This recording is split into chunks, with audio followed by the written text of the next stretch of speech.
Yeah, even when things could be going better in our lives, we're looking at the life of Elijah and asking, how can we have hope? How can we deal with difficult times, whether it's the summertime blues or it's all year round that you're feeling that way and having a difficult time? What can we gain from the life of Elijah? Now, my family and I, we've had a good weekend. My wife and I celebrated our 17th anniversary yesterday. And it's been a long time when they clap, when they hear the year. Thank you for that. And we decided we'd have a little fun family time. Anybody here heard of Resort Pass? Okay, a few of you. So it's an app you can download, and in a place like Phoenix, and we have people all over the country and other places as well watching online. But here in Phoenix, there are lots of resorts. It's a beautiful place, and awesome swimming pools and hotels and this kind of thing. So with Resort Pass, you can book it for a day. It's where you don't have to stay overnight, but you can actually get a room for the day, so you can go to the pool and then get cleaned up afterwards, and it gives you access to the resort.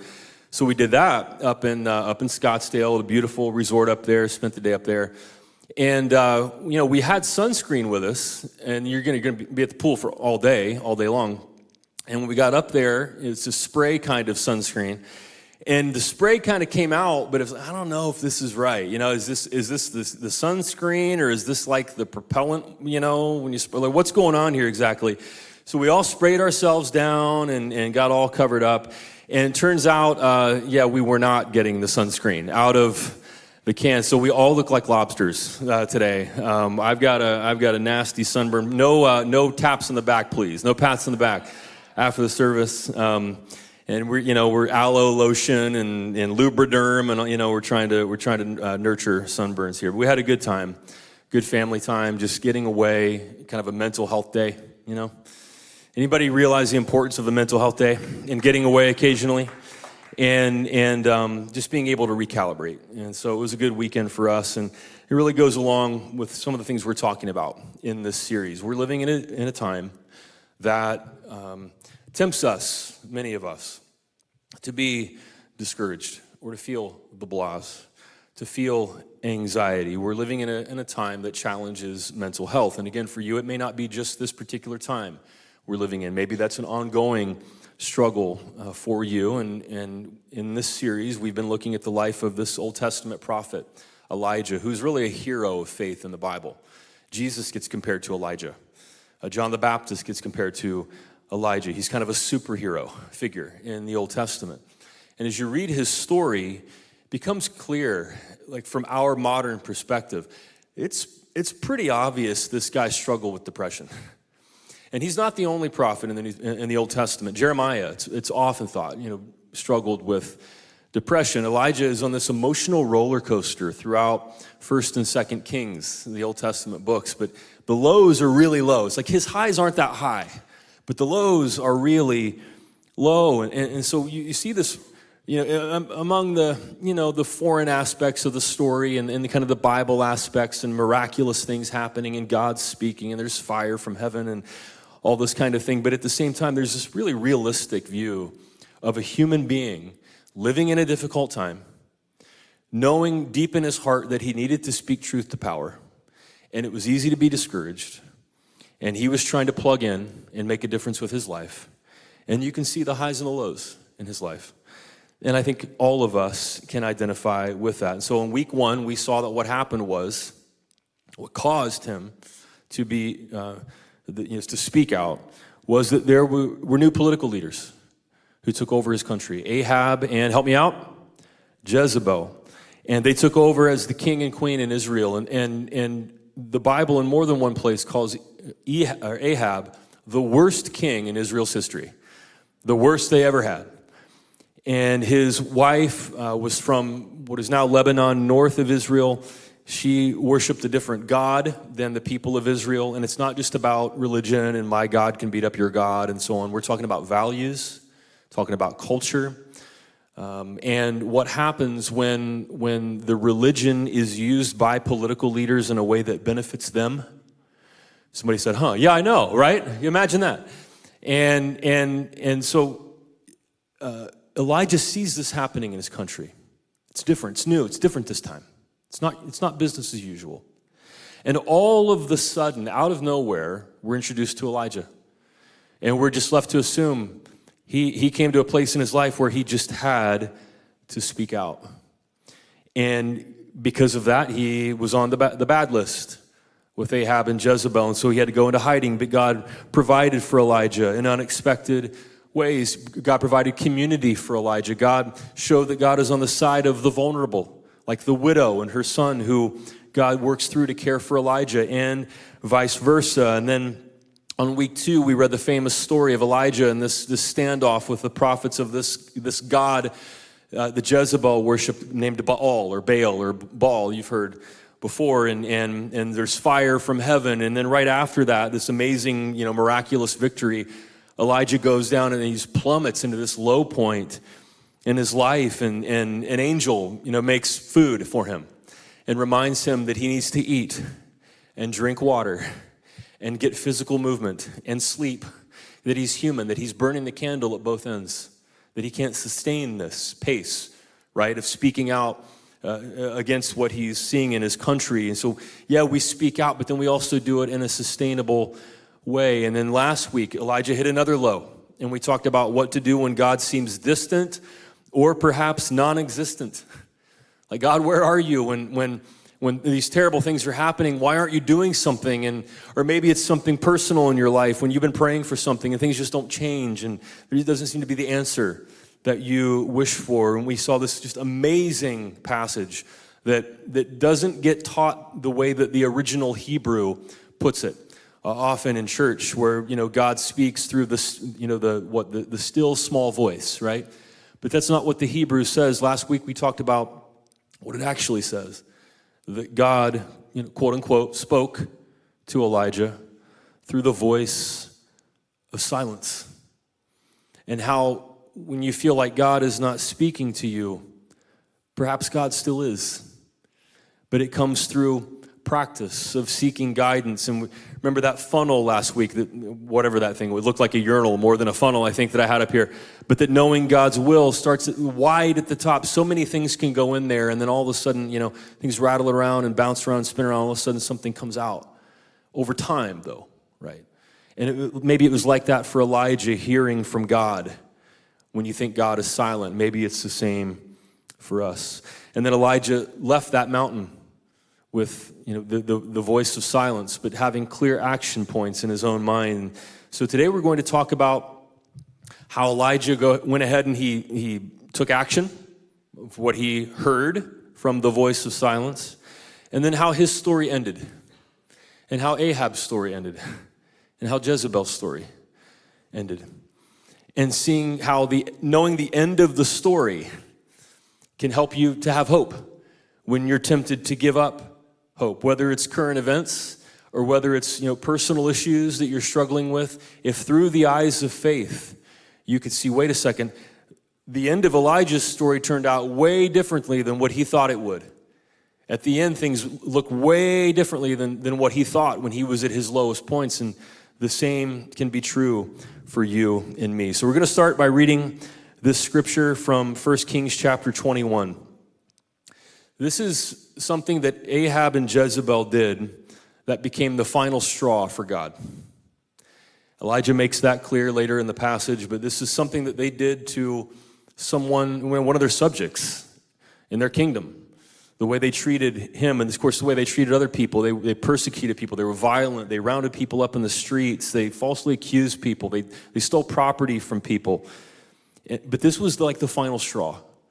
So let's read. This is how bad it got during Elijah's life. Sometime later, there was an incident involving a vineyard belonging to Naboth, the Jezreelite. There's a valley called Jezreel. It's a beautiful valley, and it's Mediterranean. It's a great place for vineyards. And the vineyard was in Jezreel, close to the palace of Ahab, king of Samaria. Ahab said to Naboth, "Let me have your vineyard to use for a vegetable garden, since it is close to my palace.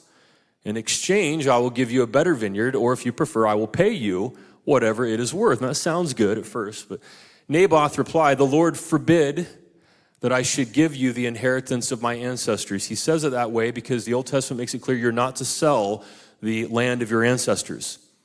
Ahab knew this.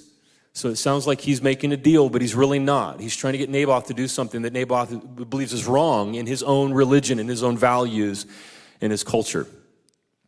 Verse 4, so Ahab went home sullen and angry because Naboth the Jezreelite had said, I will not give you the inheritance of my ancestors. He lay on his bed sulking and refused to eat. He's forlorn, right? His wife Jezebel came in and asked him, why are you so sullen? Why won't you eat? He answered her, because I said to Naboth the Jezreelite. He's just overly dramatic. He's a spoiled king, acting like a child. Sell me your vineyard, or if you prefer, I will give you another vineyard in its place. But he said, I will not give you my vineyard. Jezebel, his wife, said, is this how you act as a king over Israel? Get up and eat, cheer up. I'll get you the vineyard of Naboth the Jezreelite. So she wrote letters in Ahab's name, placed his seal on them, and sent them to the elders and nobles who lived in Naboth's city with him. In those letters, she wrote, proclaim a day of fasting and seat Naboth in a prominent place among the people. But seat 2 scoundrels opposite him and have them bring charges that he has cursed both God and the king. Then take him out and stone him to death. So they acted on this plan. And as 1 Kings 21 goes on, they did just as they wrote here. And Naboth is falsely accused by people who were working for the king, paid by these people. And they took him out, they stoned him to death, and they threw rocks at him until he died. And then they took his vineyard. And you see here how these political leaders were so childish and narcissistic and entitled and selfish and conniving and scheming and liars, that they would treat one of their own people like this. Ahab and Jezebel were a rich and powerful couple who preyed on innocent people. They took what did not belong to them, they violated them, and they ruined people's lives. It was that level of corruption.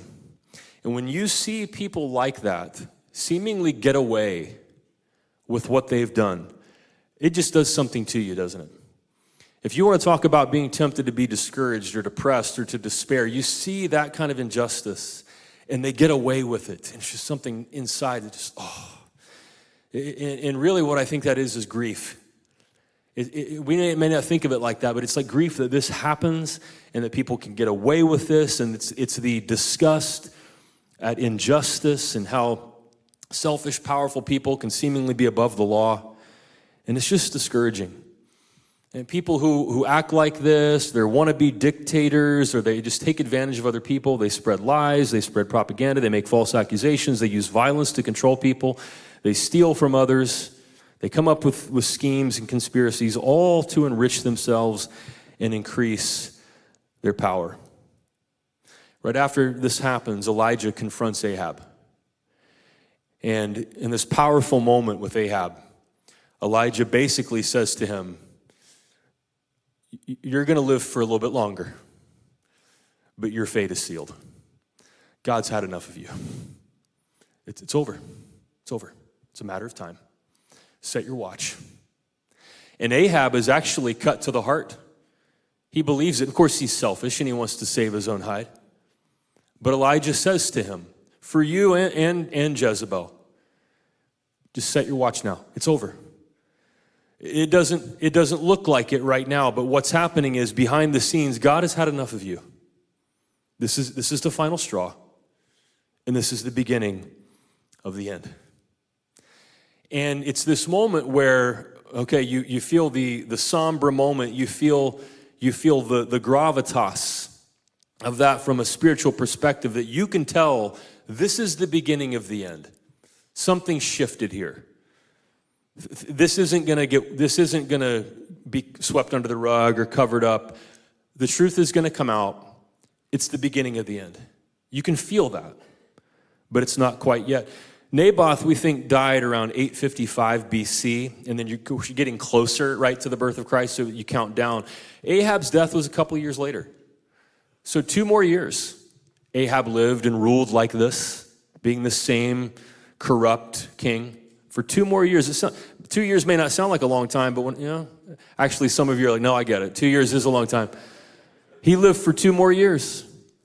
And then Jezebel probably lived for another 10 years after Ahab. We're talking 12 years here. After this horrible act of injustice, when Elijah says, this is it, man. God's had enough.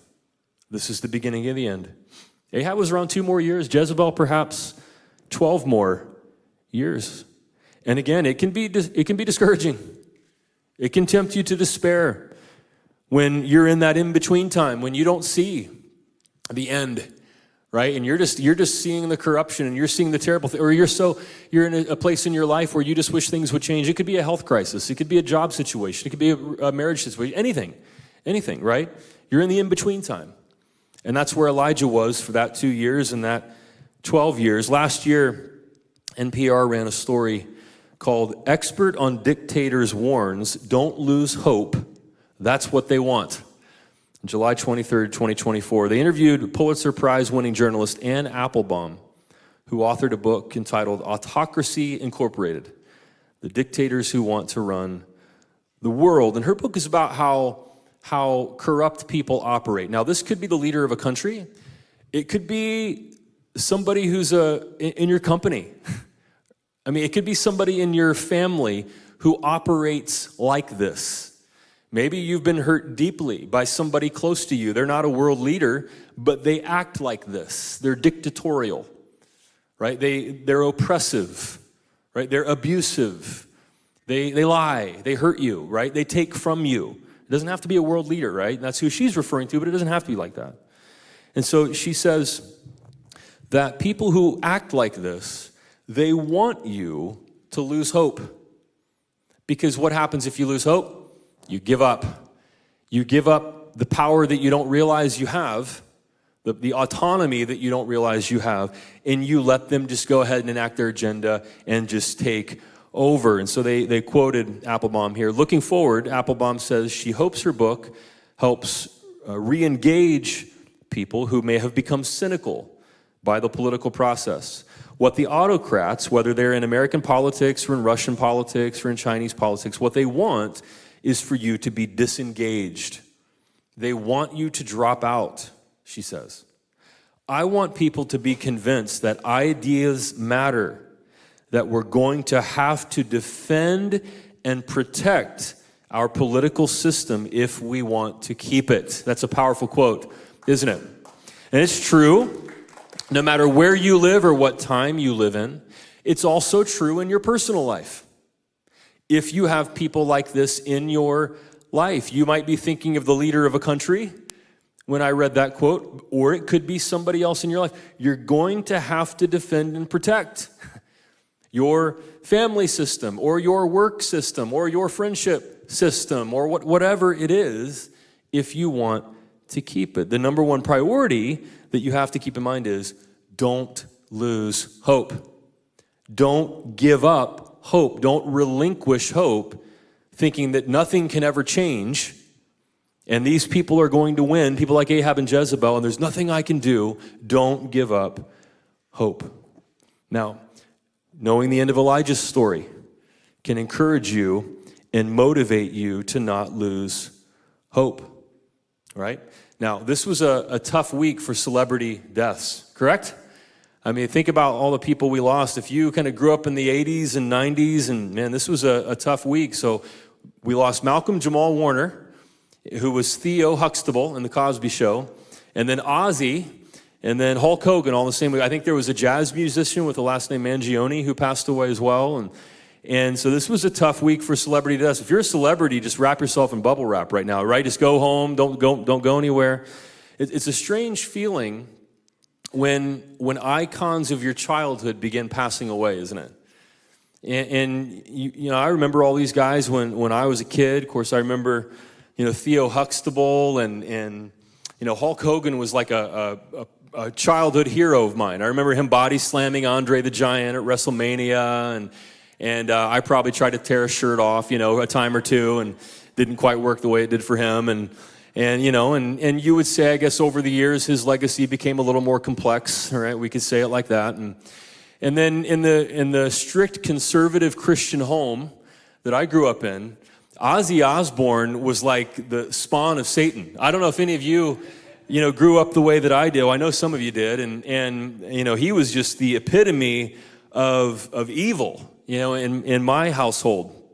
And I heard all kinds of things about him, and how bad he is, and he worships the devil. And this was the time in the 80s of the satanic panic, where everybody was concerned about the occult, and it was just a strange time in the 1980s, and a lot of it was kind of spurred on by Christian, televangelists on Christian TV, and it's interesting how things change, isn't it, over time. By the time that I was in probably early college, so I came from this super conservative Christian environment. By the time I was in college, I owned more Ozzy and Black Sabbath albums than any other musician, right? Yeah, somebody's like, right on, brother, that's right. Amen, brother. And I saw Ozzy live in 1996 at the Polaris Amphitheater in Columbus, Ohio. Put on a great show. It was the year before Ozfest started. And I realized when I listened to his music that in contrast to what I had always, heard about him, a lot of his lyrics were actually positive.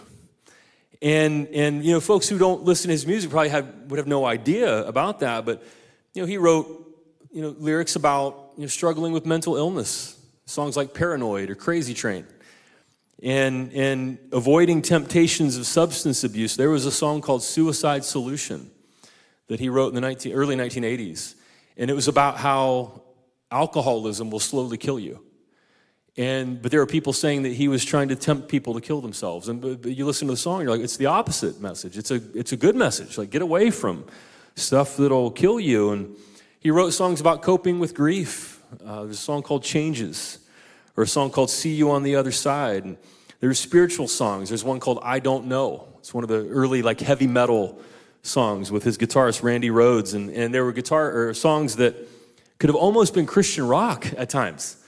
If you listen to his lyrics, and so I was just shocked by listening to his music compared to what I had heard about him earlier in my life. And then in 2002, he and his wife kind of changed TV when they launched a reality TV show about their family called The Osbournes. And the public saw this is a guy who loves his family, and his children love him. And of course, we're not making Ozzy a saint. Let's not be silly, right? But it's just different than what I had heard growing up. And then Ozzy's last show with Black Sabbath was in his hometown of Birmingham, England on July 5th, just a few weeks ago. They raised $190 million for charity. The Birmingham Children's Hospital, Acorn Children's Hospice, and Cure Parkinson's. Ozzy had Parkinson's. So seeing all these people pass away in the same week reminded me of a couple of things. First of all, nothing lasts forever. And, we're all getting older, and that includes me, and icons from my childhood. When you say nothing lasts forever, it's terrible if it's something that you want to last, right? If you lose somebody you love or times are good. But if you're going through a really difficult time, nothing lasts forever. Well, that's pretty encouraging. It's just true. Things change over time. When you're suffering through something, it's good that nothing lasts forever. And then secondly, it reminded me of how drastically things can change over time. Ozzy Osbourne died being thought of as a good guy who loves his family and wanted to improve people's lives and gave to charity. Things change, over time. Change things drastically over time. So if you are tempted to lose hope, this is just a truism from Elijah's story and from anybody's story that can share out of their own life. Even difficult situations can change dramatically over time. Now, not every situation does. There are times we wish that were the case, right? And then there's another way forward. Sometimes problems become opportunities.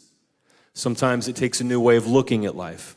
Sometimes it's a new avenue, and you have to look for the silver lining. There are times when you face something really difficult and it turns out drastically better than what you thought. I had a conversation with somebody this morning who gave me permission to tell his story. John, who is the leader of our Well Riders ministry here. If you ride a motorcycle, we take motorcycle trips locally, and he was sharing a little bit about his story, and he had an issue with his neck, a vertebrae in his neck. It was pinching a nerve, causing tingling down his arm, numbness, and so on. And he lived with that for 4 years. Just that pain. Those of you who experience chronic pain, like you could tell all kinds of stories about being tempted to despair and the importance of hope. And he lived with that for 4 years. He said finally his doctor said, it's time. So they performed surgery on his neck. And he was a guy who was really athletic. He lifted weights. He played golf. He would ride motorcycles, and he wasn't able to do any of that for a year after his surgery. He loved going to the gym. He couldn't do any of that for a year, and that led to other issues in his life. When he couldn't work out, he couldn't be healthy, and he said for a full year he just lived in the frustration of healing, but not able to do the things that he loved. And he just shared with me, he's so excited. You see his face is beaming. He shared with me that he's back in the gym. He's able to lift weights again. He's able to do the things that he used to do again. And he told me his bench press, he's gotten back up to 225 pounds again. Me too, man. Same here. No, not exactly. So he said he could bench press 225 5 times. Let's hear it for John, by the way, because that's quite a feat. And he's like, I was able to leg press a little over 700 pounds. I was like, same here, yeah. And so it's awesome to see John go through an experience that really 5 years of his life, living in pain, then recovering from the surgery, and now back in the saddle again, being able to do things that he loves. Now, we wish every story ended like that. But if you're going through something that is tempting you to lose hope and be discouraged, whether it's something in your own life or whether it's, current events, it's nice to hear a story, isn't it? How things can change drastically over time. Here's how things changed in Elijah's story, and I'm gonna sanitize this a little bit, because Ahab and Jezebel both met gruesome endings. As Elijah prophesied to Ahab, right after he falsely accused Naboth and had him killed and stole his vineyard. Ahab was threatened by a rival power, and he pretended to be an ally with the king of Judah, which is now part of southern Israel, where Jerusalem is. But Ahab turned on his ally, and he tried to trick his ally, and Ahab's life ended when he was shot by a random arrow from an enemy army. And he was in his chariot at the time, and he cried out to the driver of his chariot to take him out of the battle because he had been wounded. And as he fell, he slumped to where he was still somewhat upright in his chariot, but he bled out and died. Jezebel's life was worse than the ending was worse than that. Some 10 years after that, the newly anointed warrior King Jehu, who Elijah had an impression about in the voice of silence when he was on the mountain, Jehu led an army to her palace, and she knew that her time was coming, and she was a resolute, strong person. She sat down, she put on makeup and fixed her hair to look like a queen, and she walked to the balcony of her palace, and she taunted Jehu, this warrior king, and soldiers as they approached. And the thing about selfish, entitled people is they tend to treat everybody around them poorly, so that even the people close to them don't really like them and want to be around them. And she had guards who were eunuchs, and this was a practice in the ancient world. And you probably know what that means, but do you think they appreciated being eunuchs? Do you think they appreciated the way that she treated them, considering how she treated everybody else around her? And Jehu called to her guards who were with her in the balcony and said, "Whose side are you on?" And her guards threw her over the balcony, and then she was trampled. And that's the clean, Sunday morning church version of their deaths. And then in contrast, how did Elijah's life end? If you know this story, there's a famous movie named after the end of his life, a sports movie, actually. as Elijah and his mentee, Elisha, his successor, who he also got that impression about in the voice of silence on the mountain. They were walking together, and then suddenly, and the Bible is portraying this as an amazing, miraculous, obviously, occurrence, a chariot and horses made of fire, a chariot of fire, and horses they're like the horses and the chariot are these blazing fires, like it'd be an awesome scene in a movie. They appear in a whirlwind, and Elijah was taken up into heaven. Elijah didn't die. He was taken up into heaven in a chariot of fire by God. And regardless of what you believe about miracles and how you interpret the Bible and so on, obviously the biblical authors are saying this was a pretty cool way to go when you're Elijah, in contrast to people like Ahab and Jezebel. I mean, it's a clear lesson if you're tempted to lose hope. Over time, if you want to do the right thing and you want to be a good person and you want to be on the side of truth and justice and what's right in this world, God will vindicate you for doing the right thing. If you're tempted to lose hope, over time, God will vindicate you for doing the right thing. In the Superman movie, the new Superman movie that I shared about seeing a couple weeks ago, there's this great scene. It's actually in the trailer, so I don't think it's a spoiler. When Superman's dad, or Clark's dad, his Earth dad, says to him, "Your actions and your choices make you who you are." And over time, if your actions and your choices are that you want to stand for goodness and what's right, and opposite Ahab and Jezebel, like Elijah, God will vindicate you. Now, even if we're not talking about current events anymore and we're talking about a situation in your life, God will vindicate you. It's okay. You don't have to feel alone. You don't have to give up hope. You don't have to be discouraged. You don't have to let people who are dictatorial or who mistreat you, you don't have to surrender your power to them. And no, if you want to do the right thing, if you're a loving person, God will vindicate you. And then that the chariot of fire illustration became the title of a movie in the was the 80s? Was it 70s or 80s when Chariots of Fire came out?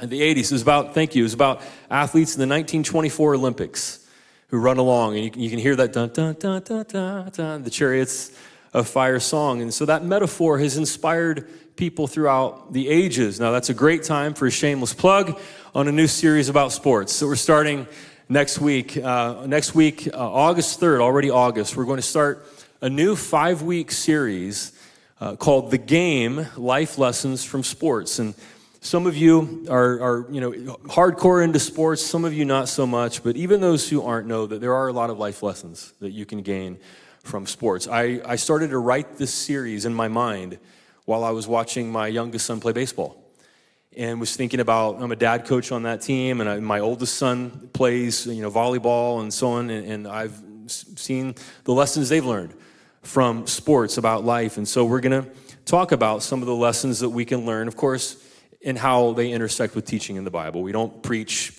lessons about sports. We preach sermons from the Bible. But it's a great reminder of how life lessons can be learned from sports. And I asked some of you to share your own experiences, things that you've learned. And many of you have emailed me or messaged me or commented. And I'm going to ask a few of you, maybe if you take a quick video with your cell phone, and we could actually play it here, like 30-second or 1-minute videos during the series. Would love to see you share what you've learned. But that's what we're going to talk about during August. Life lessons from sports, and of course, what we learn from Scripture as they intersect. So over time, God will vindicate you for doing the right thing, right? So you have to sustain doing the right thing over time and not give up your hope, not relinquish your hope, not relinquish power.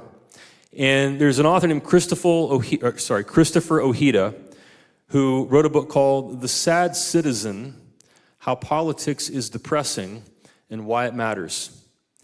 And the idea here is that whenever you're engaged in something that, again, whether it's current events, whether it's something in your own life, and you are tempted to be down about it, depressed, whether it's the summertime blues or all year round, and it tempts us to disengage and pay less attention, or just distract ourselves and pretend it's not happening, ostrich head in the sand, how obviously that's not going to be a solution in your life, but how you can hold on to hope when you're tempted to do that. He was interviewed recently. This is a 2-minute clip from a podcast, so you'll just see the cover of the podcast, and you can hear the audio. Let's listen here for 2 minutes. You know, you say in your book, I'll quote you again, democracy should empower citizens rather than depress them. But much of your research shows that many people don't feel empowered because of many of the examples we've been talking about. You also mentioned a consequence could be that people are less attentive to the news. We certainly can relate to that as a news organization. News fatigue is a real thing, even when you work in the industry. So how would you recommend that people stay informed citizens, for those who care to be, without having politics or sort of the future of society weighing on them constantly? Yeah, that's a great question. So I would say that staying informed and staying engaged in politics is a marathon, not a sprint. And so it is okay to take breaks if it's going to help you stay engaged in the long term. So I think sometimes people, myself included, I sometimes get overwhelmed with what I see in the news, and I just need to put my phone down or stop reading for a little bit or turn the TV off. And I have to remind myself that's okay, because I'll feel guilty about it. I always think, well, a responsible democratic citizen is informed. But sometimes I need those breaks in order to sort of maintain that responsibility over the long term. So I think it's okay to take breaks. Yeah, the FOMO is real, but you're right. There's always the next thing coming. I'm curious if you think there's anything that politicians could do to sort of improve political morale among their constituents. Is this something that falls on them too? Or is there anyone else that could help kind of make an impact and improve our outlook? I think that getting engaged locally with organizations that align with your values is a great way to improve your morale. I think a lot of the depressing effects of politics is so much about us being focused on what's going on in Washington, D.C. And we have such little control over what happens in Washington, D.C. Yeah, we can vote every 4 years, but that's not really us making decisions. But at the local level, we can get engaged, we can build connection, we can make a difference. And I think that's empowering. Yeah, some of you are engaged locally in organizations that match your values, and you're already making your voice heard. And the takeaway here is obvious. Elijah had Elisha, and thousands of people were told who did not bow the knee to Baal or Ahab and Jezebel. There was a community there, and that community was important in the life of Elijah. It's cool to hear that it's okay to take a break, right? If it helps you stay involved in the long run. But I, of course, love this point about getting involved in a local community to make a difference. And this might be in all kinds of different ways. Again, if it's something in your personal life, a local community might be a counselor or a support group. It might be, new friends that can help you, if you're struggling with family members or so on. It could be a new group of friends, right? It could be a local community. As a pastor, obviously, I love the idea of getting involved in a local community. And watch the second shameless plug of this sermon, because we've been talking about volunteer opportunities, and we have something to celebrate. We have 6 new volunteers for these ministries. And the leader of our coffee bar, Adam, is like, we're fully stocked. We have enough volunteers. I'm like, man, be careful what you say. But it is something to celebrate, though, isn't it? They've got enough there in coffee bar. But Road Crew, Well Kids, Well Students, Live Stream has gained 2 new volunteers, which is really cool. We're going to really have to relaunch Well Students again, which is our ministry to teenagers.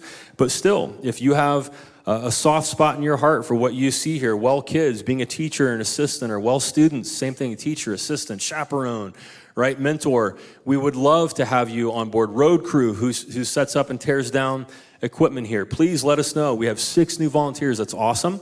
And we need a few more. And then we've talked about this opportunity in Celebration Place, which is a children's ministry component of Celebrate Recovery. So Celebrate Recovery meets in the orchestra room right back there at 11:15 here in a few minutes every Sunday. And Celebration Place is a kids ministry that would take place during Celebrate Recovery. And maybe you're interested in serving in a children's ministry in that capacity. At the end of this service today, I'm going to talk about connect groups and Well LGBTQ plus and Girls Night Out and Men's Breakfast. And I mentioned Well Riders with John. And we have a Niños de Baja mission in Mexico that we're a part of. And so if you are looking, first of all, of course, yes, to volunteer, shameless plug. But if you're looking for community, if you're looking to get connected with people, right, whether it's current events or whether it's something in your own life that tempts you to be discouraged, there is a community here for you. And you can get plugged in and you will find that you are welcome here. I'm going to close with this. I shared at the beginning of the series that I wanted to talk a little bit about my own life and how I've learned, some of these things. I had to learn them the hard way. And so 3 weeks ago, I was giving a sermon up here, and it was week 2, I think. The sermon on Elijah and the standoff with the prophets of Baal on Mount Carmel. And I had a hard time with the sermon that week anyway, because as I read about Elijah's exhaustion and anxiety, I felt my own. And I don't think I'm alone in that. The times that we live in, and you couple that with just the stuff that all human beings face, it's just tough. It weighs on you. It grinds you down, doesn't it?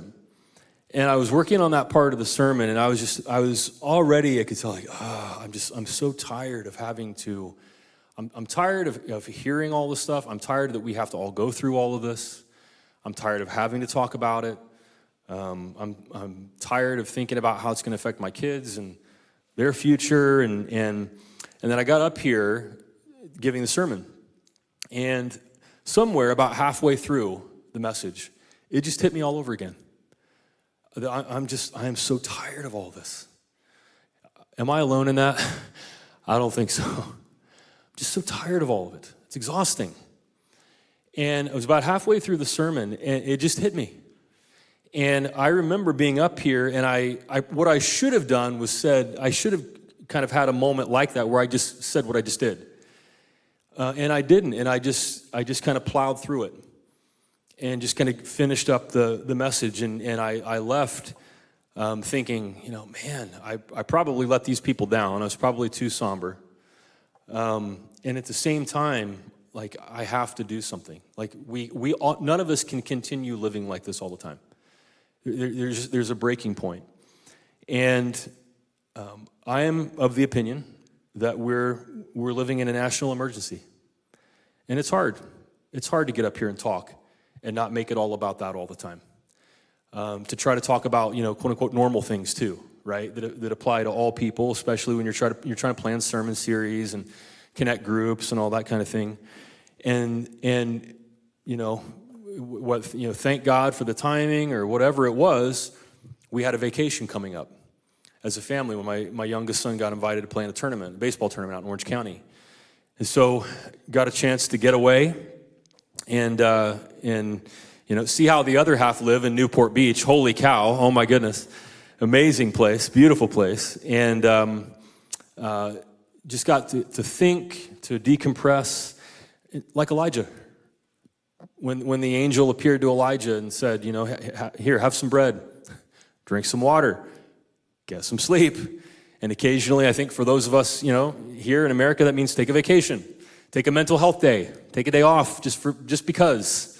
And take a mental health day and just to get away. And I realized during that week that for me, and again, I'm speaking personally, for me as a pastor, the way for me to get through this and to lead a congregation through a time like this looks like two things. Number one, it looks like, you have to speak out. You have to stay engaged. You have to speak out. If you don't, you're like the Christians who remain silent during the worst periods of history. Does anybody know what I'm talking about? Okay, you have to speak out. You have to get engaged. So, and Elijah certainly did. And then also, like we gain from the life of Elijah, you have to do that in a way that you live in the normal rhythms of life that are sustainable as a human being. And you don't just go 100 miles an hour all day, every day, because you just, burn out or crash out, as the kids say. and then you're done. Then you're out, and you can't do good anymore. And so as a leader of a church and as a human, and I imagine for you too, the way forward looks similar. It looks like getting engaged. It looks like speaking out in a way that you can. And again, if it's stuff in your personal life that is like this, same thing. Getting engaged and not giving up hope, right? Standing up for yourself, standing up for what's right. And at the same time, it looks like realizing you're human and trying to live the healthiest life you can, and you know, with your physical body, your mental health, your spiritual health, and go through the normal rhythms of life as sustainably as you possibly can. So for us as a church, here's what it's going to look like as we go forward over the next few months. Next week, we've got a sermon series on life lessons from sports. And some of you might be like, man, how can you talk about sports in a time like this? But it's just, this is stuff that applies to everybody, every human being. And then during that time, we're also going to talk about things that really, really, really matter. Things that are affecting us, all of us in our lives, and things that will apply to you, whether you have anything to do with sports or not. If you're like, man, sports ball, go sports team, you know. If that's you too, we're going to talk about things that apply to everybody, including things that really matter right now, right? We'll talk about both. And then we're going to have an all-church study with new Connect groups this fall. So if you're looking for community, we're going to be launching a study where we're all going to read the same book together. The sermons will be on that. We'll have brand new Connect groups that'll start during that same time. And it's more than likely going to be a topic that is very pressing right now, top of mind. Some will find challenging, but others will be like, yep, this is what we need to talk about right now. Next month, we'll have newcomers lunch. If you're new to the Well in any capacity, come to newcomers lunch, hear about it. We'll have a membership class after that. We're going to relaunch Well Students, our ministry to teenagers. We're going to support Niños de Baja, these foster kids in Mexico. We're going to keep doing good things. We're going to keep moving forward, both speaking the truth and doing it in a sustainable way. Whether it's us as a church or you as a person, how does that sound? How does that sound as a way forward? We get that from the life of Elijah, and we get it from podcasters and authors, that's how we're going to make it through the times that we live in. So if you're discouraged, if you're depressed, if you're anxious, again, this is a church that believes in medical science. It could be doctor, counselor, psychologist, psychiatrist who could help. We believe in using those resources. It could be that what's going on that's causing you to feel that way is circumstances in your life that have just kind of ground you down over time. Right? If you need a community to support you, you have one here. And like Elijah, you can remember things can change dramatically over time. Dramatically. You'd never imagine how much things could change for the better. And if you feel discouraged and being somebody who wants to stand up for what's right and speak out for goodness and what's true, well, like Elijah, and this is the way it works. We could tell a million stories throughout history of how this works. God will vindicate you for doing the right thing over time. It may not be immediate, but over time, it will. And then you can get involved with a local community of people to help sustain each other. There may be all kinds of groups you could be a part of. Again, it could be a counselor, it could be friend groups, it could be groups here. Right? But this can be a way forward in the times that you and I live in, where there is some cure for these blues. I invite you to pray with me. God, thank you for this amazing character in Scripture of Elijah and how you worked in his life. And when we read the stories of Elijah, again, we step into a foreign world 3,000 years ago on the other side of the planet, and names and miracles, and depending on how people interpret the Bible, to some people that's helpful and accessible, and to others they're not sure what to do with that. At the core, Lord, what we see in the story of Elijah is a human being who lived in a time that is a lot like ours, and who was compelled to speak out for what is right, felt the highs and definitely the lows of that stress, that anxiety, that certainly sent him into bouts of depression from time to time. But Lord, Elijah sought guidance from you. Elijah wanted to be a spiritually healthy person, went to Mount Sinai where you met with Moses, and somehow it wasn't through the dramatic events that people associated with the God Baal, the windstorm and so on, that you spoke to Elijah, but it was through what in the Hebrew is this awesome poetic phrase, the voice of silence. Over time, as Elijah wrestled with what it means to be a good person, what it means to follow you, over time it became clear to him what he should do. And yes, we believe that you spoke to him, but it may not be in some super dramatic way with signs or a voice or all kinds of dramatic events, but it could be in that voice of silence where over time we just know, we know what the right thing is. It's like that funnel, and it comes out at the bottom. We know what the right thing is. For those of us praying for guidance, praying for community, praying for encouragement, Lord, that's what it looks like to hear from you over time. We ask you, God, to give us the courage as we move forward as a church, and we talk about things that appeal to any human, that apply to any human. Life lessons through sports and other things like that. At the same time, God, we will speak out about things that really matter. And we'll create community groups where folks who desperately need connection can experience it. And Lord, in our own way, you take those efforts, and like Elijah, you work through us. You multiply that, and you cause people like us here to have an enormous impact and help things to really change over time. And we thank you, Lord, for what you're doing and what you will do in Jesus' name. And everybody said, amen, amen.